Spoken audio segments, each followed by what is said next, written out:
大家好，好耐冇同大家見面啦。見到身後呢度一排嘅缸嘛，最近都喺度忙緊開缸啊。過濾就用呢種大海綿，尺寸同缸嘅大細係一樣，咁就可以啱好卡住，咁樣卡住。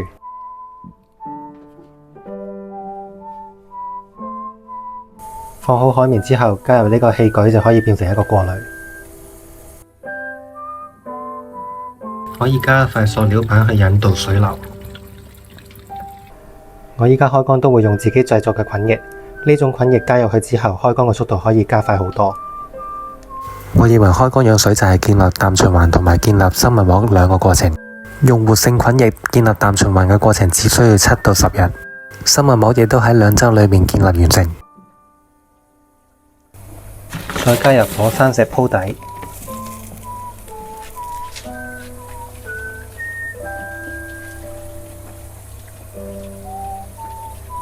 大概就咁樣，薄薄地咁一層就夠啦。加入 Beta AE 可以快速生成生物膜。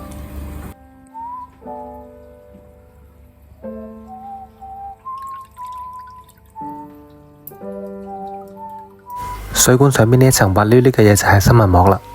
見到啲魚缸全部變到白茫茫一片，呢個係正常現象，因為呢啲新缸佢哋嘅消化系統仲未建立，掉落去嘅飼料同埋 Beta AE 佢哋會產生大量嘅二氧菌，二氧菌就係分解氨氮，佢哋產生嘅分泌物同埋佢哋菌體本身就會令到缸裏邊比較混濁。呢度有一個缸，呢兩個水妖精已經有成熟嘅消化系統，缸裏邊係比較清澈嘅。有一個好神奇嘅現象就係呢粒飼料外邊包裹住菌膜，點解會咁？因為成熟嘅消化系統已經喺呢兩個水妖精上面建立，水妖精上邊已經掛咗菌膜噶啦，所以佢二氧菌只能夠喺飼料周圍去繁殖，形成咗呢一層菌膜。實際上呢一層菌膜同埋其他嘅缸呢個混濁嘅情況，其實佢哋係一致嘅，都係同一樣嘢。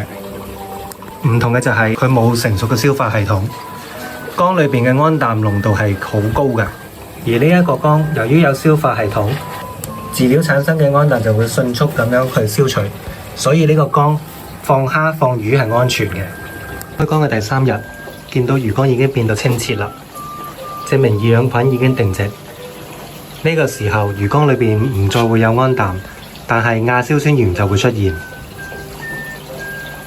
開缸嘅第4日，今日嚟測測氨氮同埋亞硝酸鹽。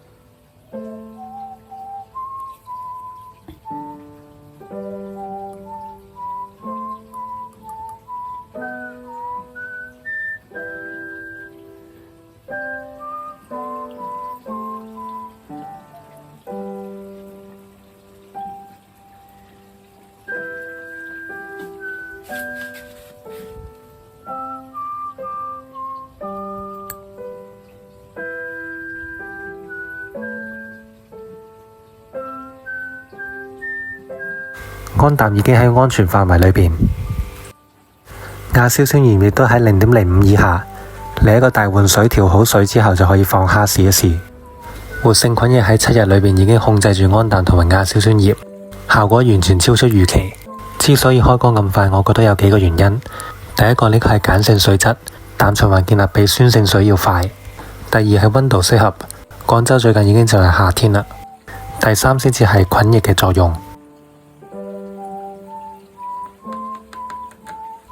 開缸1個星期，廠缸蝦亦都入咗去3日，仲可以見到佢哋，證明缸已經開始成熟運轉。至此，開缸已經完成。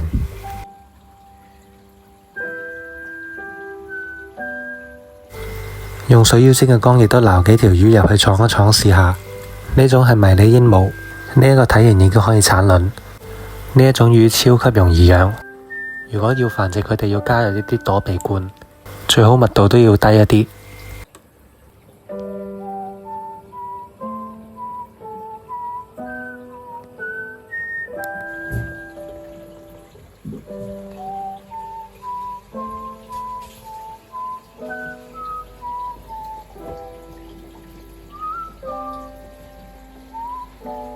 下次見，拜拜。